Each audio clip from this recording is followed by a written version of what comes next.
आमचा जाणता राजा कृषी मंत्री झाला आणि मग त्याच्या चमच्यानी सगळीकडे सांगायला सुरुवात केली।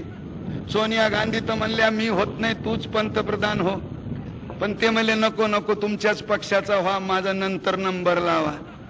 मग म्हणली संरक्षण घे, म्हणले नको, गृह घे, म्हणले नको, लबाड कुठले काहीच मिळालं नाही तर कृषी खातं घेतलं, म्हणले साहेबाला लहानपणापासून शेतीची आवड म्हणून ते म्हणले मला दुसरं कोणतंच खातं नको।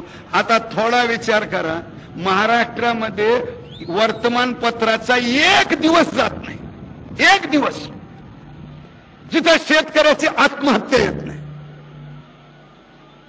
आणि काय झालं मग, नाशकात लोकांनी कांदे मारले, आता कांदे मारले, पुढच्या निवडणुकीला इतकी कमी मतं दिली की किती कांदे आणले तरी उठणार नाही जागचा, अशी परिस्थिती येण्याची